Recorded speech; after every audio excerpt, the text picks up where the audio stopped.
Om Namo Bhagavate Vasudevaya. Om Namo Bhagavate Vasudevaya. Om Namo Bhagavate Vasudevaya. Om Namo Bhagavate Vasudevaya. Om Namo Bhagavate Vasudevaya. Om Namo Bhagavate Vasudevaya. Okay, we are discussing chapter 13, text 1 and 2.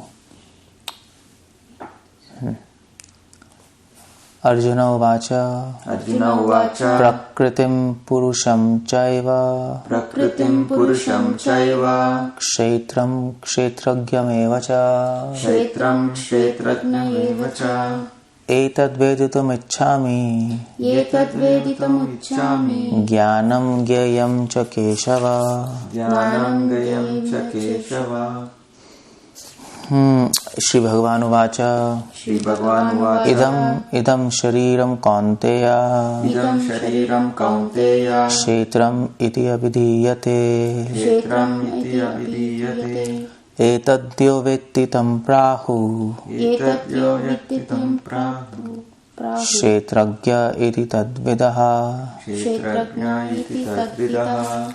Okay, so Krishna says here in this verse, Arjuna said, "Oh my dear Krishna, I wish to know about Prakriti, nature, Purusha, enjoyer, the field, the knower of the field, and of knowledge and object of knowledge."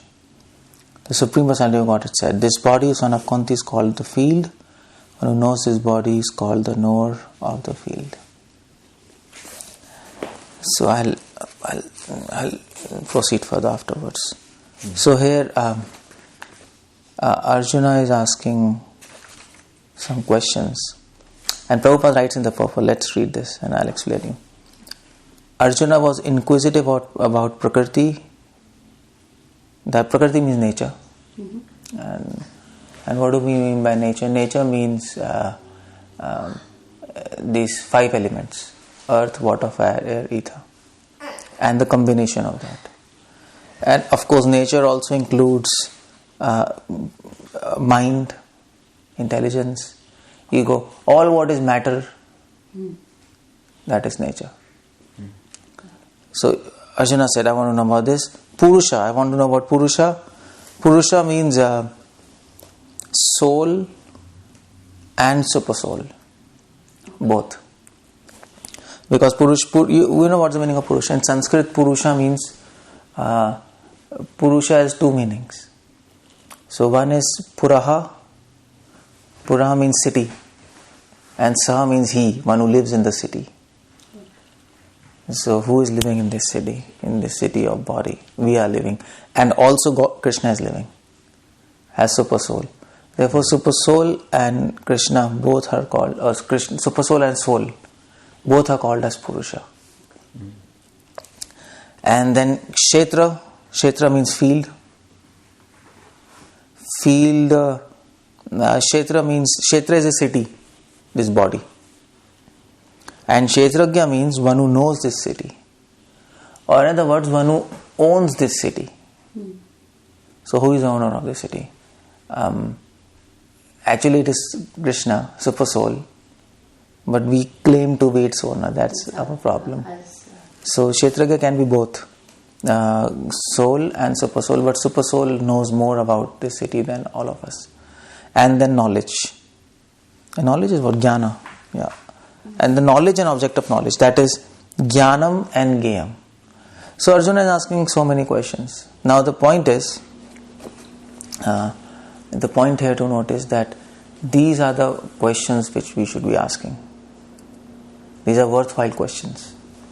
Because there are so many questions. Prabhupada says in Bhagavatam, there are infinite questions in this world. You can keep on asking questions and keep on getting answers. No, political, social, family. Every time our mind asks some question. No, every time, should we do this? Should we do this? Should we not? And our mind answers it.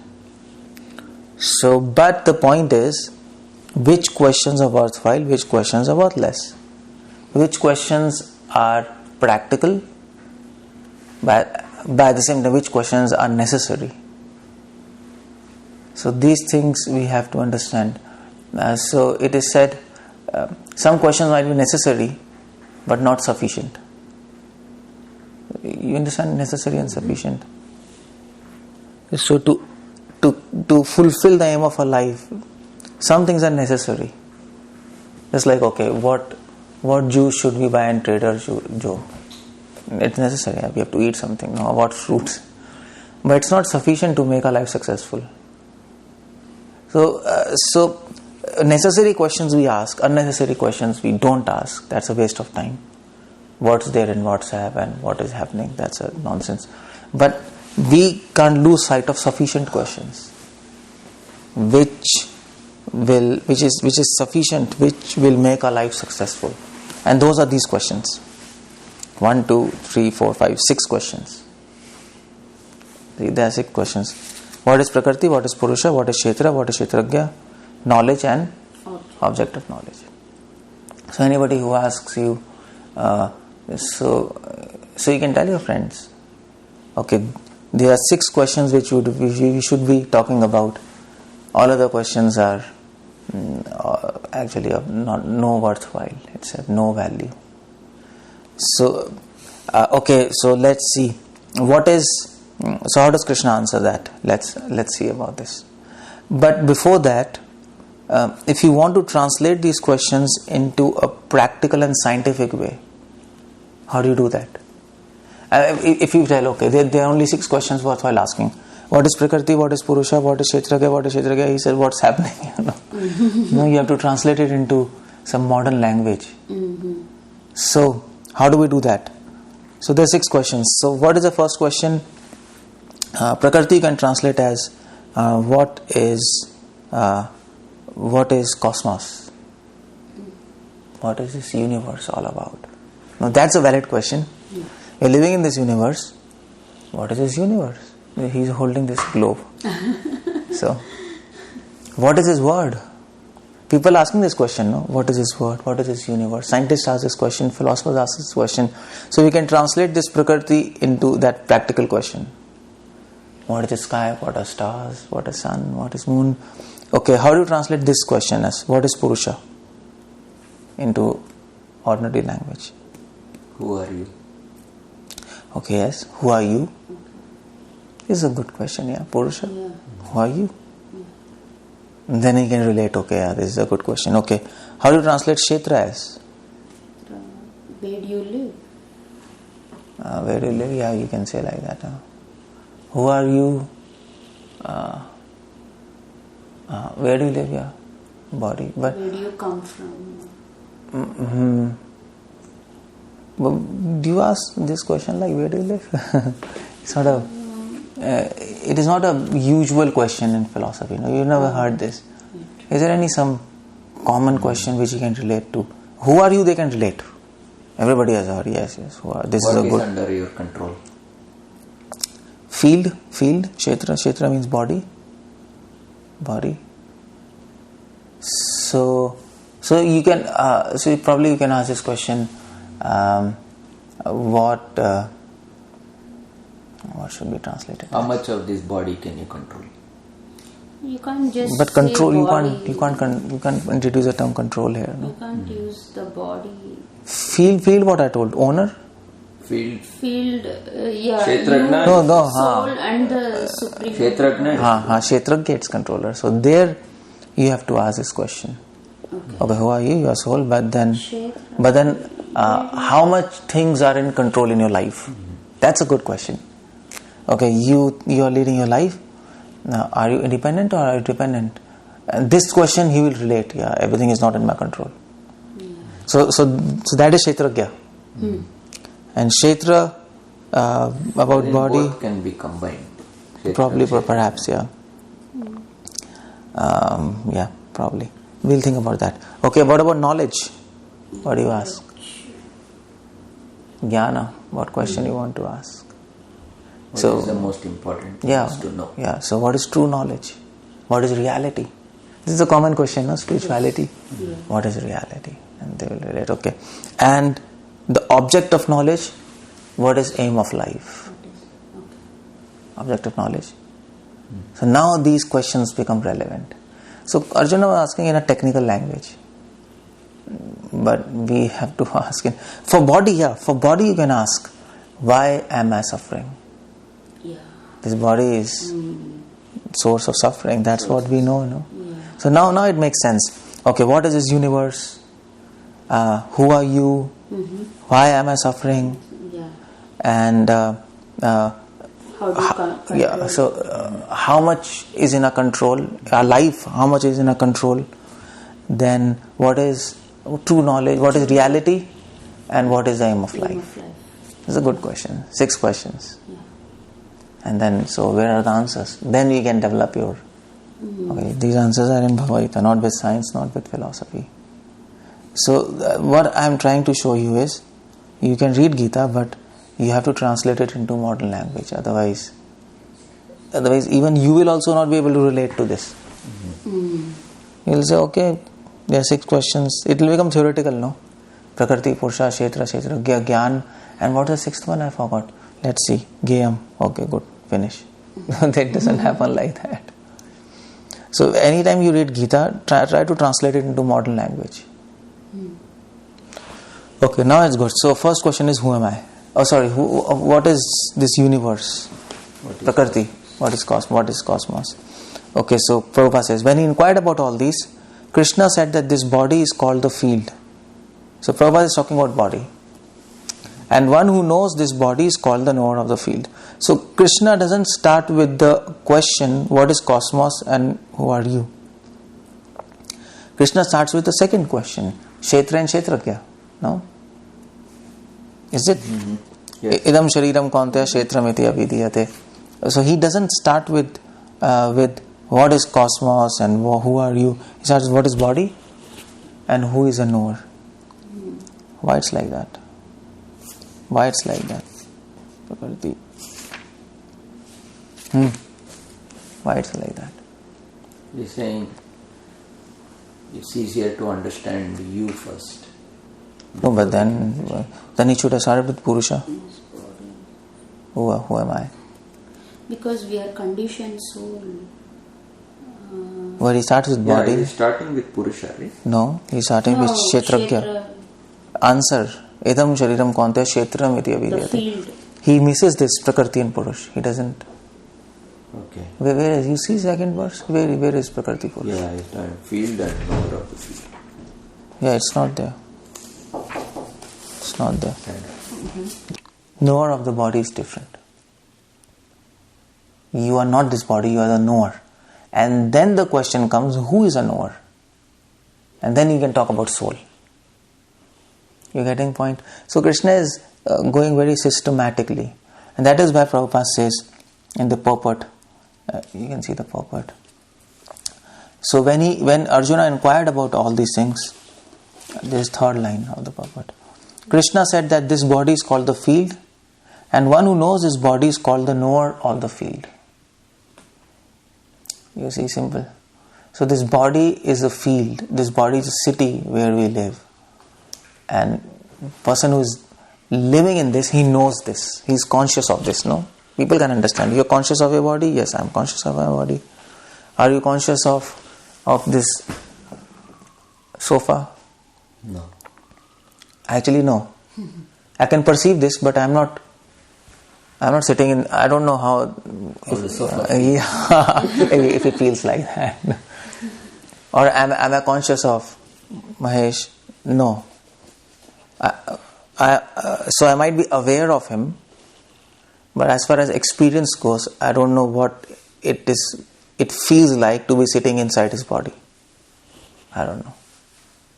And I can never know. Is it? So that's why Krishna says, okay, good. So there is a body and you are the knower of the body. And only you are the knower of the body. Nobody else. And who else is the knower? Super soul. Yeah, Krishna, in form of super soul. I am also the knower. I know. On the other hand, I know this city better than you. You might not know. Just like we were talking yesterday, we only know some part of our bodies. No. How much do we know about our body? I do not know how my liver is. Yeah. Or my lungs. Yeah, probably if you take 100%, how much do we know? Maybe 10% of our body, not more than that. Maybe less than that. Maybe less than that, because we're just aware of our hands, legs, of skin maybe a little bit, and that's all. Inside, nothing. Zero awareness. Yeah. And when we're working, at that time, mostly we forget everything now. Yeah. So actually, knower of the body is super soul. He's also the knower, Krishna says. You're the knower, I am the knower. So knower means owner. Owner. One who knows, he's the owner. No. There's this building, how much do you know? Your room. Other flats, you know what's the lease, who stays, nothing. So you're not the owner.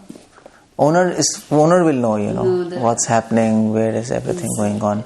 So knower also means owner. That we have to keep in mind. So Krishna is the owner.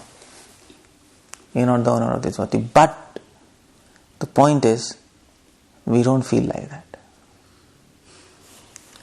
We don't feel like that. We think, this is my body, I'm controlling, I'm the owner. And you don't feel that somebody is sitting inside you and... Do you feel that? Somebody is sitting inside you, do you feel?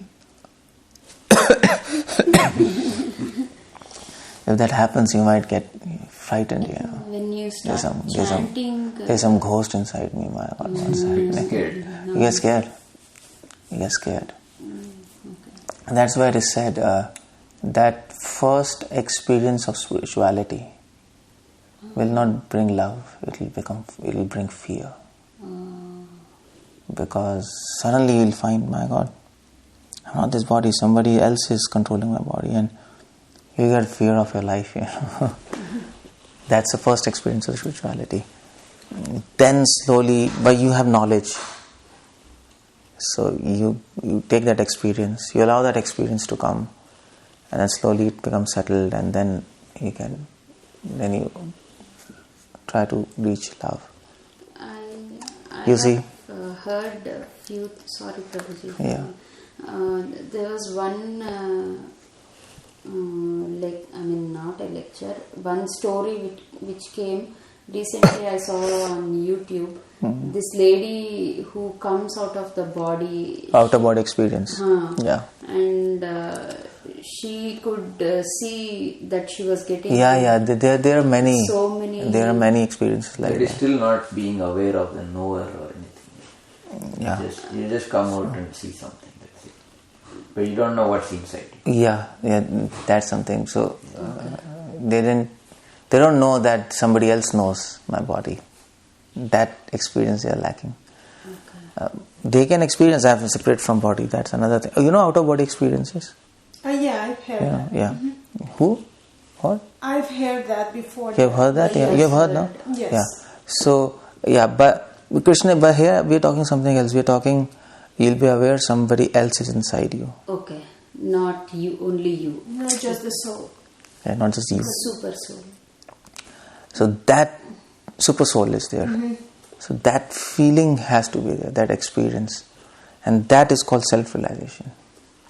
And also you will understand that I am not in control of my life, of my body. Somebody else is controlling that. I am subjugated to that force, that power, that super soul, Krishna. And then you will be perfect. Okay. So that kind of experience is absolutely zero for us. No. It's zero for all of us. So what does it mean? This means that we are zero in spirituality. Absolutely zero. We have theoretical knowledge, but we have to get that experience matters. No, what else matters? It's not just knowledge.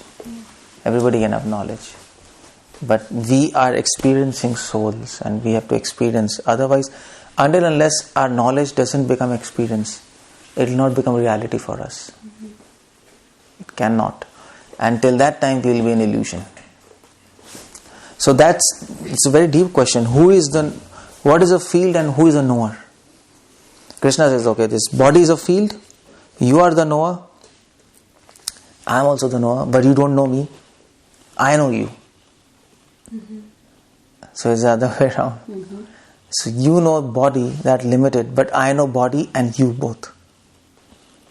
So what is happening? Because we don't know somebody else is controlling our body, somebody else is in us. What happens as a consequence of this ignorance? Prabhupada says, this body is a field of activity for conditioned soul. We become conditioned. And the conditioned soul is entrapped in material existence, and he attempts to lord it over material nature. See?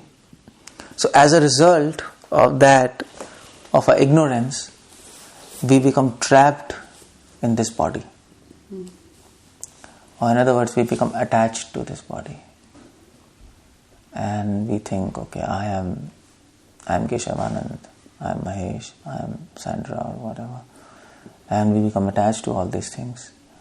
And we can do anything to protect this thing who we think we are. You can even, I mean to say, if somebody, so you can even kill somebody to protect yourself, is it? It's such a deep attachment. If somebody comes and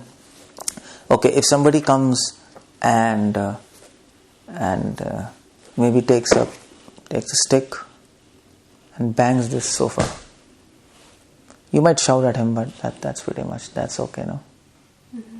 If somebody comes and bangs your head, you're going to bang his head again. So it's a very deep attachment, eternal attachment, because of ignorance.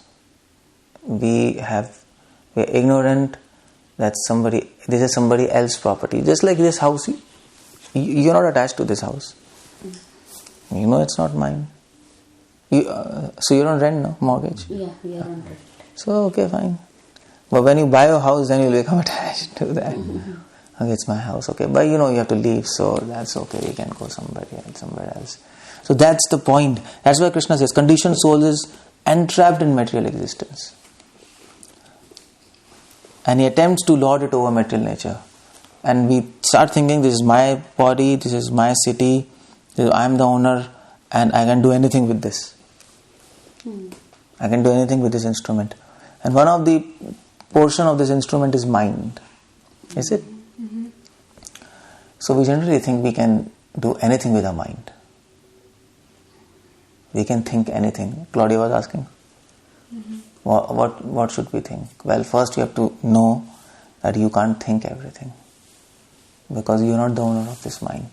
Krishna is the owner. So you have to ask him what to think. No? So just like you were telling, no, we cannot keep slippers outside permanently. Yeah. It's not allowed. Owner doesn't allow to keep slippers outside. So you have to ask him what to do, otherwise he'll say, get out. So because we don't ask him what to do, we start doing whatever we want, and we start thinking, and Krishna comes in form of death. He says, get out. You're not allowed to stay in this body. This is get out of this place. And that's the point. And this is called birth and death and conditioning. So to stop this is a simple answer. How do you stop death then? How do we stop what? Death. Death? We cannot stop. No, I just told. Stop taking birth. Yeah. So how do you stop? Krishna. So how do you stop cycle of birth and death? Oh, okay. So answer is simple. Start listening to Krishna. Ask him what to do. You're sitting here, ask him, okay, if you're a good tenant, he'll be happy with you. And then whatever favor you ask, he'll give you. And then you ask a favor, okay, I want to get out of cycle of birth and death. Can you keep me with you in your home? Okay, come on, you're good. That's what Krishna will do. So if you obey him, that's a simple solution to get out of this problem of birth and death and this conditioning. There's no other way. Because he is the owner. We are not supposed to obey any. There are so many false gurus now for spirituality. Okay, do this. But you can ask, well, this is your opinion. What is the opinion of God? That's okay, that's your opinion. You're free to make your opinion. But what's the opinion of God who is living within you? What is His opinion? That's a valid question you can ask. Today, this morning, I was driving home and that question came to my mind. He said, how do I know that I'm listening to you and then listening to my mind? Yeah, that's a good question.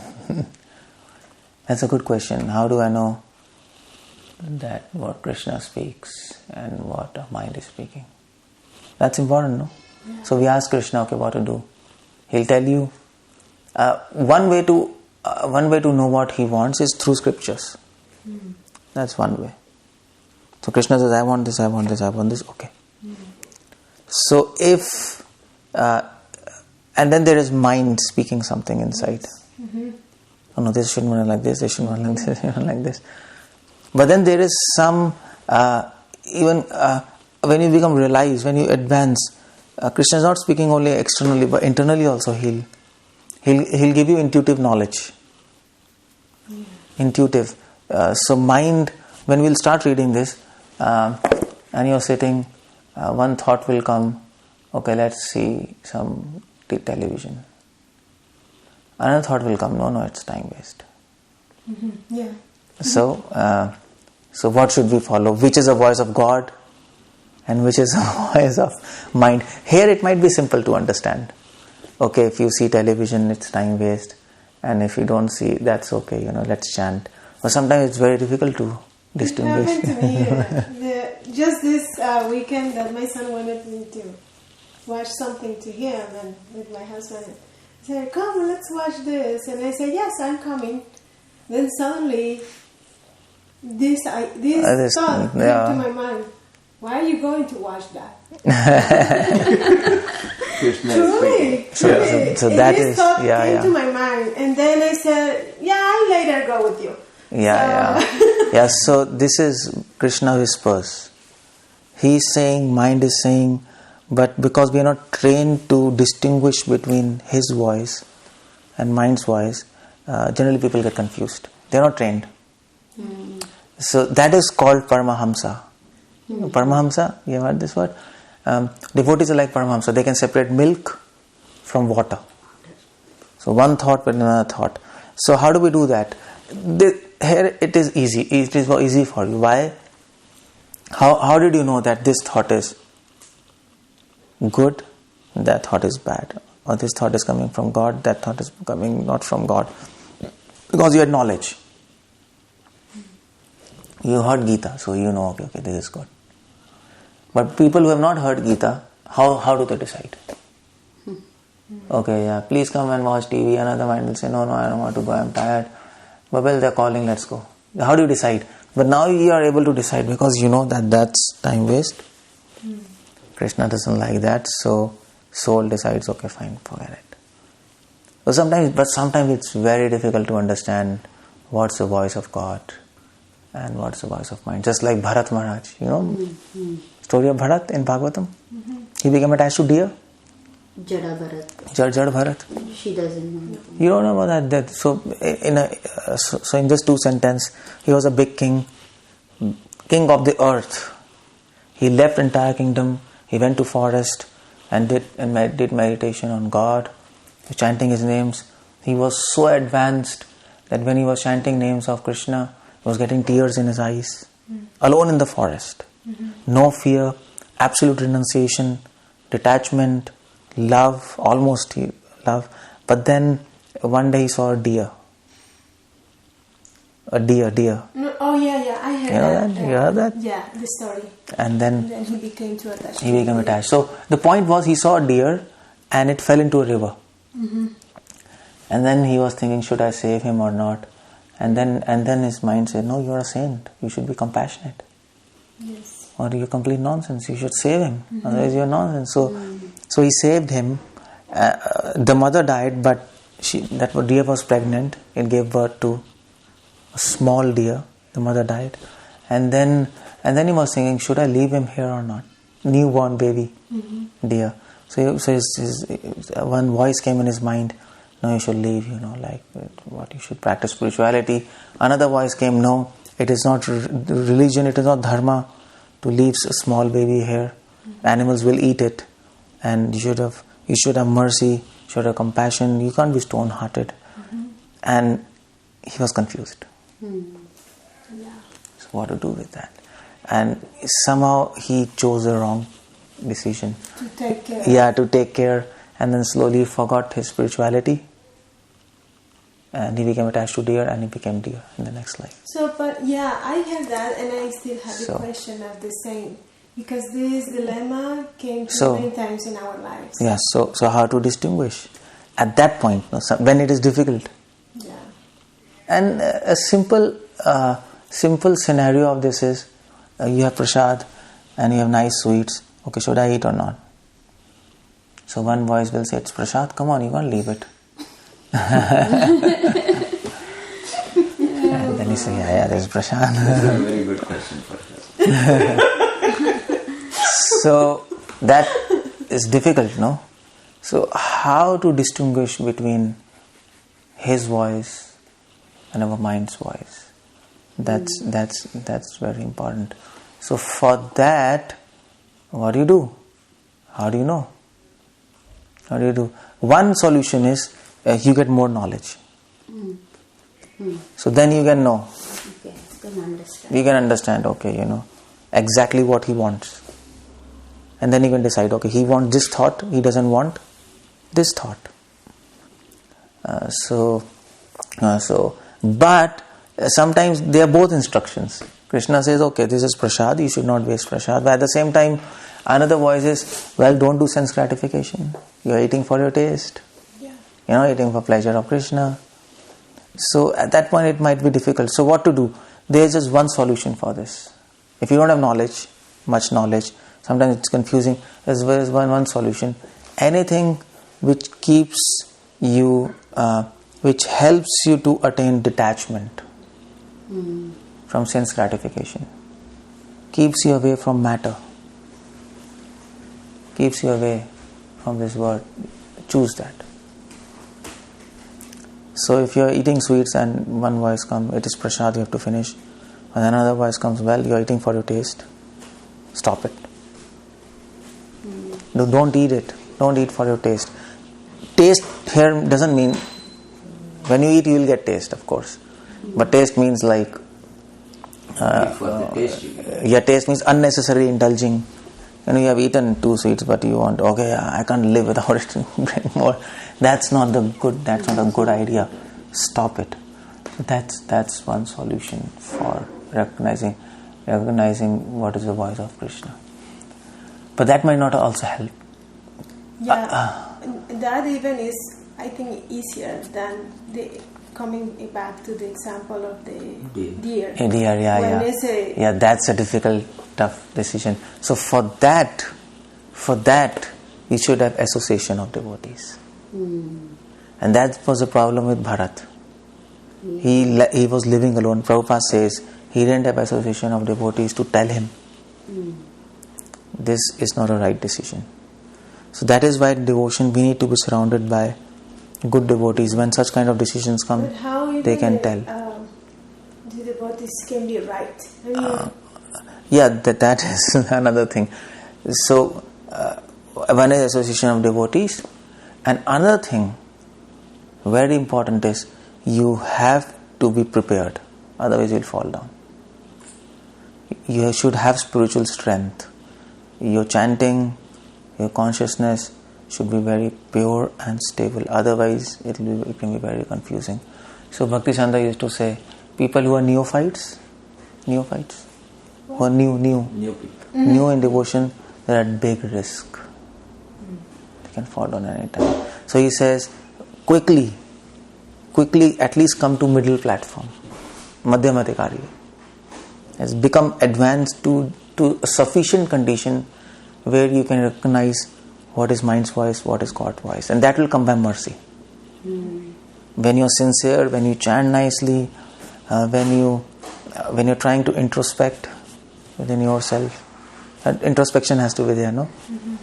Then slowly Krishna will give you this gift of understanding this is my voice, my sweet voice, and this is this ugly voice of your mind. Stop it.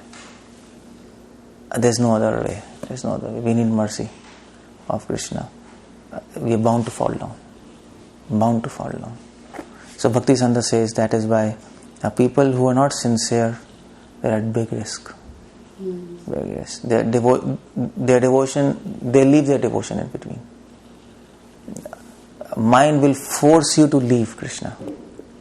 Mind's job is to force you. It's an enemy now. Now it is an enemy. It will keep on telling. And you know what happens? So if you're not trained properly, if you're not sincere, if you don't advance yourself to sufficient condition, one day mind will say, this all is nonsense. Forget this. And he'll say, no. Mind will say, just forget this. I'll not let you sit peacefully. I'll keep on speaking. He'll go mad, and then he'll say, no, I can't take all this, just forget this.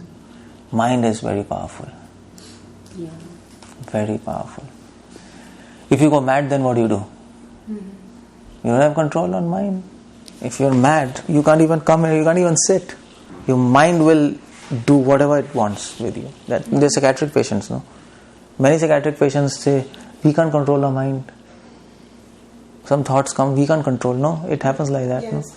No? They're beating people. So we ask, why are you beating? I can't help it out. So mind can do like that. So before that happens, before it revolts, it will revolt. You should be strong enough to face it. So before enemy comes and attacks you, you should be prepared and strong to actually strike back. Otherwise it will be very difficult. So that is why Krishna says here, Kshetra and Kshetragya, you are sitting in this body, you are the knower, you think you are the owner, you are the knower, but forget all those things. Focus on me. I am the knower, I am the owner. Try to understand what I want from you, what I know. Try to know what I know. Don't try to be satisfied what you know. Otherwise there will be big problems. So many devotees in ISKCON from Prabhupada's time, they fell down. You know this? Prabhupada initiated 5,000 devotees all around the world when he was there. 5,000, and out of that, probably 70% fell down. 70%? Yeah, most of the people fell down. Prabhupada went, and many people went off. Many people went because they didn't prepare themselves. They didn't prepare. They were not strong enough. And when enemy striked, you're out. No training. So Krishna says, don't waste time. Be serious. Now it might be okay. Cool. But when there is a war, you're going to be dead. You'll die. So Prabhuji, sometimes the mind is telling, like I was telling you, we want to go visit this Jagannath Puri and Mayapur. And, so that's good. Yeah. So a lot of times it is like we want to go and stay there, but it is not feasible. So what's his question? The thing is, what do you have to decide? If we go and serve in that kind of dham, our thoughts process will change faster. So do that? No, I'm asking Prabhuji, will that help? Yeah, staying in dham will help if you are associating with devotees. Prabhupada said that don't stay for more than 3 days in dham. In any dham. Okay. Because after 3 days, it becomes familiar, no? And then you start thinking, well, it's okay. That charm goes. We are not self-realized, no? And then you start thinking, this devotee is like this is like this is like this. And then we can commit offenses. So Prabhupada says, 4 or 5 days, that's enough, and come back. Okay. And chant and read, discuss, prepare yourself, and then go. What was his advice? In Mexico, we have something it's called the dead body, and the people who stayed in different homes at the 3 days stink. Yeah. That's what the people say. Guest and fish stink after 3 days. Yeah. Acha. Yeah. Same. So like now it might Acha. kind of make sense. Yeah. Oh, 3 days. Huh? Yeah. 3 days. Yeah, because Yeah, at that the time fish. you become familiar, and then they say it's a headache, behavior is Yeah. different. So that's why Prabhupada says, don't say it more than 3 days. It's said in scriptures, 3 days. This guest thing in you're Mexican. Yeah. It is said in Vedas. It is in Sanskrit. Yeah. Or guest, 3 days. After 3 days, guest is not a guest. That's said. So that you can see. So you understand this knower and the known, this body and the knower. It's very important to understand this, and important to. We might not realize it 100%, but some realization, some experience has to be there. That Krishna's. We have to be trained. We should train ourselves to hear His voice. That has to be done. Otherwise, you'll be in super confusion. You can't always be with devotees, no. We can't always be with devotees. When you're alone, sitting alone, what do you do at that time? Yeah, but that is. I don't know if we should finish and then ask. You can ask, otherwise you'll forget your question. Yeah.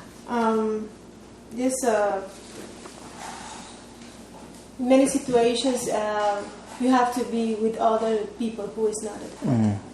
And sometimes when some other people request you to stay for some help or support or whatever, now it comes to my mind, what should I do? Because even when I know they are not devotees, should I help or not? Should I help or not? Should I stay or not? Should I stay away to avoid the drag for them? Because I know that I'm weak yet. Weak. So what should I do?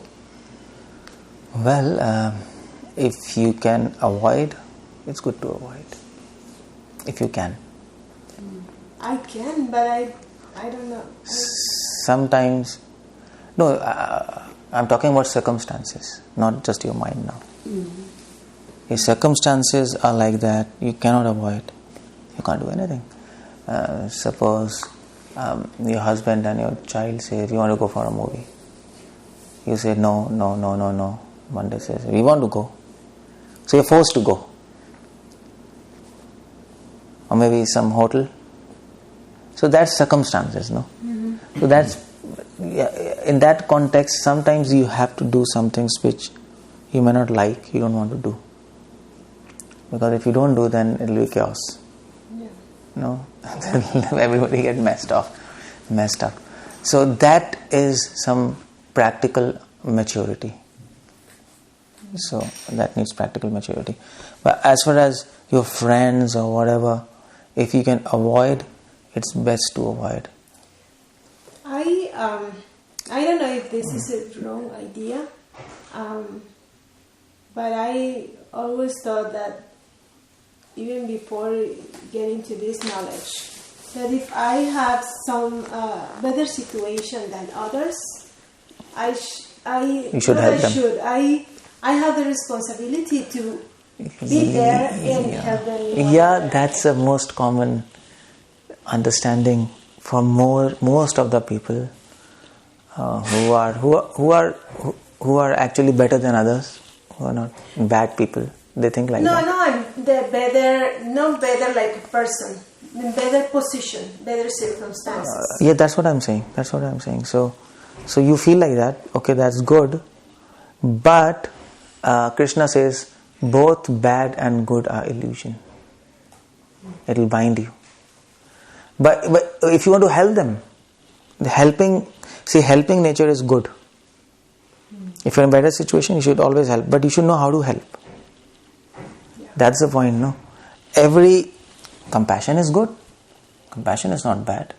So like Bharat, that deer was there. So he was thinking, I should be compassionate. Of course you should be compassionate. You can't be stone-hearted. Devotee of God is compassionate. But then how should you extend your compassion? That's the point. Mm-hmm. So a father who is a thief and he wants to have compassion on his son, what is going to do? He's going to teach him how to steal. I have this skill and I'm going to pass on to you this. He become the best thief. So, but that is compassion, but it's misplaced compassion. He doesn't know what he's doing now. He's actually spoiling his child by his own hands in the name of compassion. Or maybe ordinary people. You see so many people, their fathers, parents are there. In America especially, parents are there. And then when kids grow up and parents think, yes, now he should be educated. What is wine? What is girlfriends? No? Mm-hmm. And they tell, okay. No. And then they say, okay, my dear boy, now you're grown up. So now let's drink together.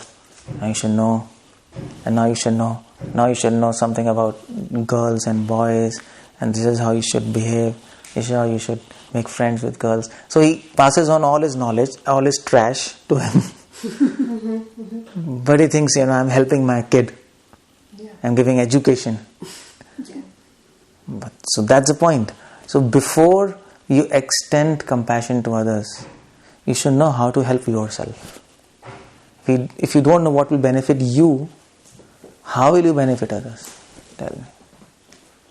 Well, how is it going to benefit others? It's not going to help.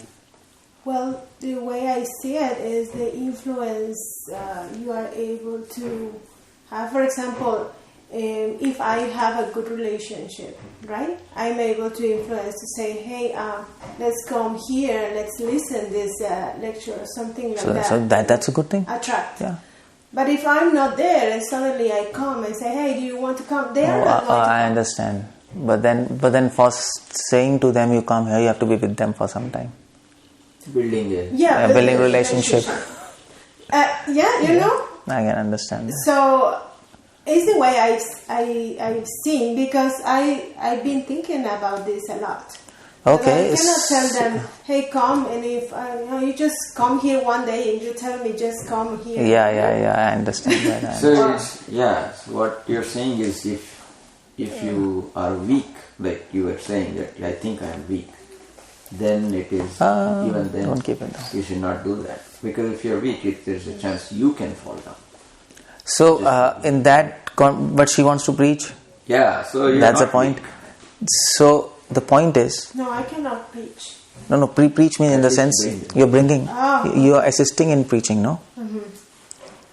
So Chaitanya Mahaprabhu says, he says, Jare dekho tare kaho Krishna updesh, amara agge hoye guru hai taro desh, tabu na bandhive to vishe tarang. If you preach my message, if you help in my preaching mission, Mahaprabhu says, then I will protect you. He says this. Don't worry. Don't fear. So if your intention is just to, okay, fine, I'm going to make relationship and then I'll call him or her to the program, try to give him Krishna consciousness, Krishna will protect you. No problems. So your intention should be clear. If there's a crack in your intention, then Maya will seep into that. Otherwise, nothing is going to happen. Nothing is going to happen. Yeah. So, no problems. Sometimes you might get affected by them. That's natural. But then Krishna will help you to overcome that quickly. And He will also teach you many things through them. Yeah. Otherwise, you'll not learn. With devotees, you can learn something, but with non-devotees, you learn something else also. Yeah, I think with non-devotees, you learn lots more. From non-devotees, you learn something, some aspects. From devotees, some other aspects. And you will come to know, how their life is frustrated. You'll come to know. Nobody can hide. that. What kind of problems they are going without Krishna, and get more convinced in Krishna consciousness. In that situations is I always have the question in how, these people who is so I don't know even how far or close is from God, right? Who knows? But who is suffering a lot because of their ignorance. Yeah.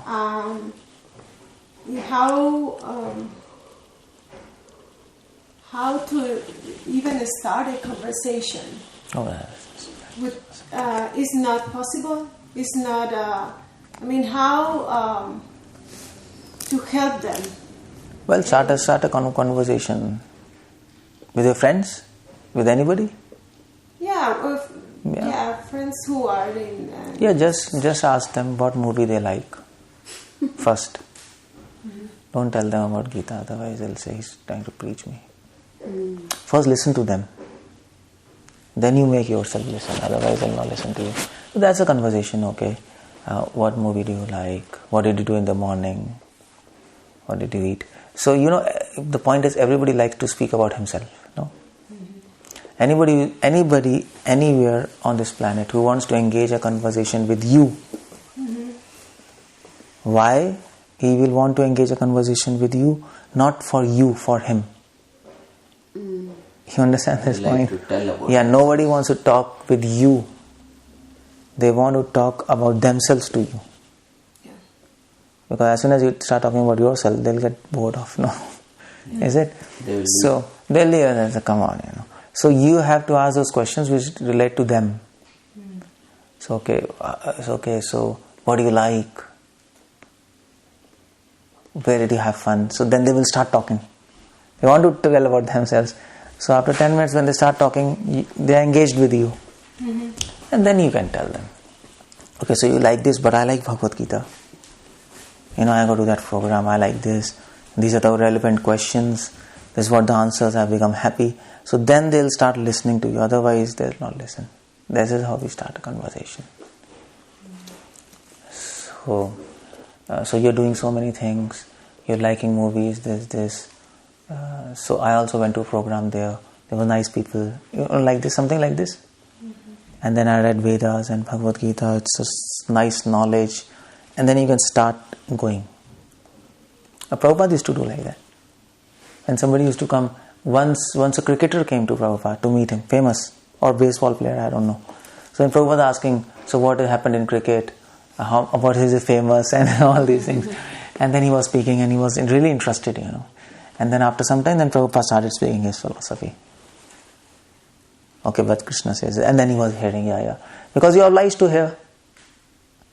If I hear you, you are obliged to hear me. You can't stop. Well, he heard me, so I have to hear. So this is something practical thing. This is how you should start conversation. Never start with spirituality. Never start a conversation, okay, Krishna says this in Bhagavad Gita, until unless you find that he's ready to hear. Just like you, we can start directly. But in general, people who are not ready to hear, never start with spiritual things. Start with something which is relevant to his life. Not which is presently irrelevant. Who cares, What is love? What is God? Who cares for that? Well, okay, do you care for your girlfriend? Yes. How is she? She is beautiful? Yes. How much beautiful? What do you do with her? Took her to wherever you want. And you love her? Okay, good. Can you tell what is love?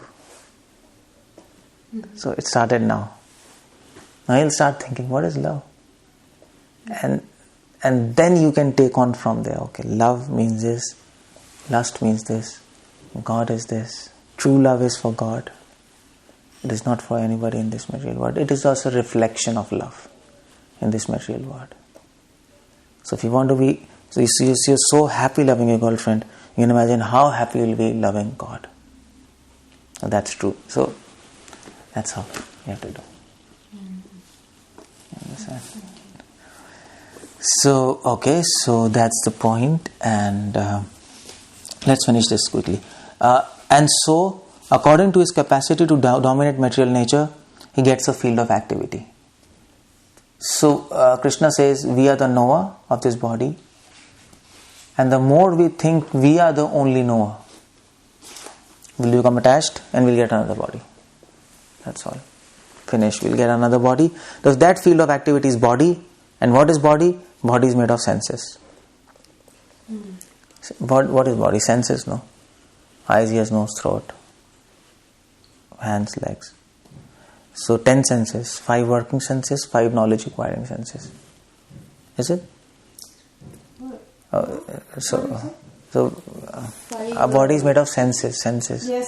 So 5 knowledge acquiring senses, 5 working senses. So 5 knowledge acquiring senses are eyes, knowledge acquiring, eyes, nose, ears, tongue and skin. And 5 working senses, we take knowledge and then work according to that. So 5 working senses are hands, legs, tongue is also for speaking, and then genitals, and then anus. They are working. So we have 10 senses. This body is a bag of 10 senses. Or in Prahlad Maharaj's word, more blunt words, Prahlad Maharaj says, this body is a bag of stool with 10 holes. That's all. 9 holes. 9 holes. It's 9, no? 1, 2, 3, 4, 5, 6, 7, 8, 9. 9 holes. That's it for the body. There's no more value for this body.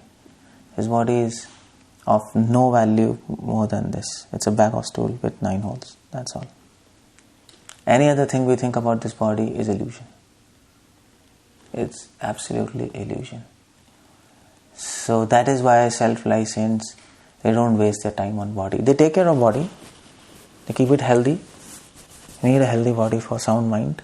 You need a sound mind to meditate, to chant. That, only that much. Otherwise, forget it. Just forget it. So that's why Krishna says, what is this body? Body is made of senses. Conditioned soul wants to enjoy sense gratification. So we want to use these senses for ourselves. No? I want to see, I want to taste, I want to do this. And according to his capacity to enjoy sense gratification, he's offered a body. So, okay, why did you get a human body? Why not demigod's body? Why did you get a body of an ant? What's the answer? Why did you get the body of an ant? Why human body? According to our karma. According to our capacity. Our capacity to enjoy. So, yeah. So our capacity to enjoy, our desire to enjoy was so strong that we were given human body. Because human body you can enjoy more than ant's body, no? Ant's body you cannot enjoy that much in human body. Ant's body you cannot roam here and there in McDonald's, or you can't eat pizzas and burgers. So this actually the fact we have got human body, it proves that we are having a deep desire to enjoy this material world, because human body offers maximum enjoy on this, maximum capacity or opportunity to enjoy on this planet Earth, more than any other animal, no? They are restricted. So is human body a positive thing or a bad thing? What do we recognize? What do we say? This human body is a symbol that we are pretty bad. We are pretty nonsense.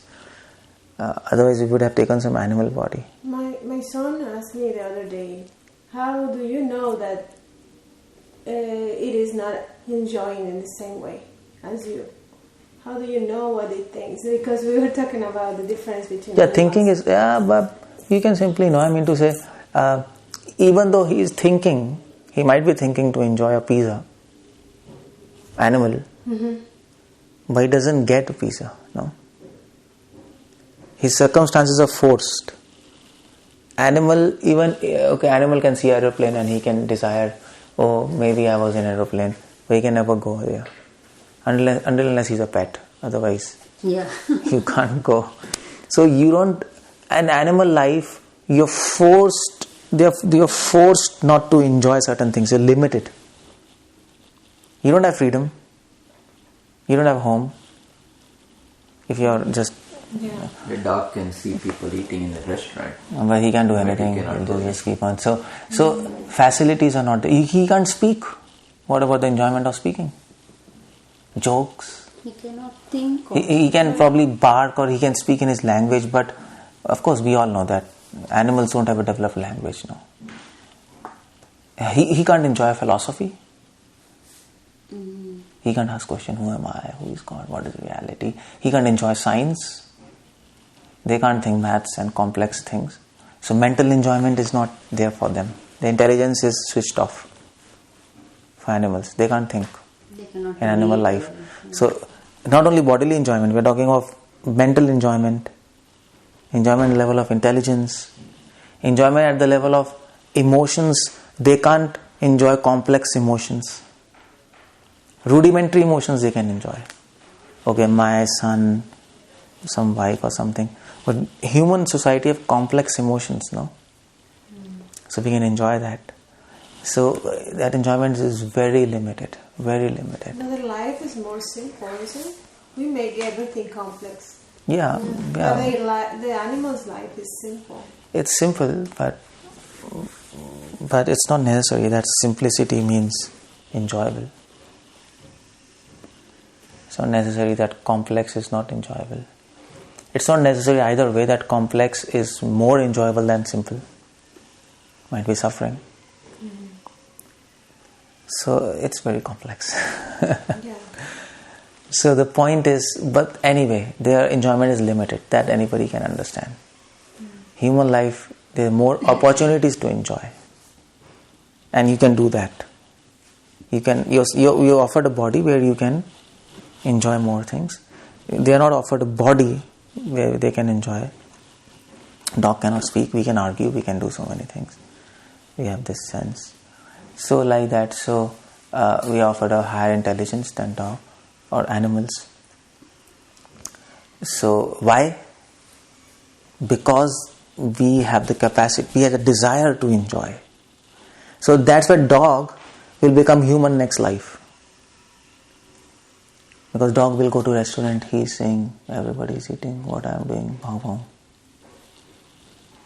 You've seen some dogs standing in front of a restaurant. He looks so pity, he's just seeing.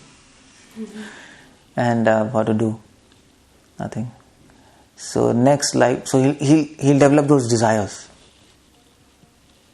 This is enjoying, whatever he can get. And then he will be given human body to fulfill those kind of desires. So a human being can become an ant. You coming back? Yeah. They can become. Why ant. they become an ant? Because of sin, not because of when you're human, you develop more capacity to enjoy. Enjoy, and more. You put ghee in fire, it increases. But at the same time, it's not just your tendency to enjoy which decides what body you have. There are other factors which decide what body you have. So there are five factors. One is your capacity to enjoy. That Krishna says in Gita. What's that verse? Daivam panchamam uchyate adhishthanam tatha karta karanam cha pratabhidam. Your capacity to enjoy, the cheshta, and then also your circumstances, your sins, how much actions you have done, sins or pious activities. That will also decide. So karta, to karanam, also with how many people you have been associated, how you have behaved with other people, what you have done with other people, what you have done with nature. That will also decide. And then adhishthanam tatha karta, and also how you have led your life in this body, what you have done with this body, with your mind, and all these factors combined will decide what type of body you have. So Krishna says it's very tough to decide. It's not just one thing. Then is a God who decides who will become. super soul. That's the fifth factor. He'll see all these things and decide what to do. He's there. Is it? Super soul mind, karnam. Adhishthanam tatha karta karnam cha pratak vidam vivides cha pratak cheshta devam pancham uchyate. That is the place where you live, that is body. Karta means your actions. Karnam means the instruments or the circumstances, how you manipulate your circumstance, social life, others. And then cheshta means your capacity to enjoy. And then fifth is super soul. So many causes. It's not one thing. It's pretty complex now. It's not easy. So at the end, all these factors will determine what will become of next body. What will be in our next body, with the purpose to keep fulfilling our desires. Yeah. With the purpose to fulfilling your desires. With the purpose to fulfilling your desires. That's what is going to happen. But if you are sinful, if we have committed a lot of sins, and you glide down to animal species, in animal species you will not be able to fulfill your desires. Okay. If you want to make a millionaire, but you have done Steve Jobs, he was so selfish guy. So what happens? Okay, he has a desire to become millionaire. He died like that. Is it? So what happens? Maybe he goes to animal life because of sins, but desire is there. So he will not be able to fulfill his desire in that form of life. And then again he will have evolution. He'll get another body. Then when he takes human body again that desire will be there. He can fulfill those desires. But in animal life he can fulfill other desires. Smaller desires. So maybe Steve Jobs, he wanted to eat a lot of food. Okay, so in pig life he can keep on eating. That kind of desire he can enjoy. So it's all based on your desires. So it's with the hope that in the process to fulfilling your desires, you finally understand and learn the lesson and get closer to Krishna? Yeah. What's happening? Yeah, the hope is you're fulfilling your desires. And one day you understand there's no happiness in fulfilling desires. It's just leading to miseries. One day. Just leading to nothing. One life species, another life species, and just miseries. So at that point, you will search for truth. Is there anything else where I can fulfill my desires? I become perfectly happy. And then you will understand not fulfilling one's desires is a way to become happy. It's just the opposite thing. Fulfilling desires of God is a real way. Yes, understand? So that's the plan of God. Okay. Yeah, because since the person's perspective, it could be like a punishment that become again. Yeah, but it's not a punishment. It's not a punishment. Okay, go again and learn the lesson. It's almost like a mother slapping a child. Yeah. Okay. It's not a punishment, but it's out of love. She wants to make him understand. Come on, understand, It's like that. I missed your question. You were saying reaching to so we will we'll discuss tomorrow. Go slower to the smaller species.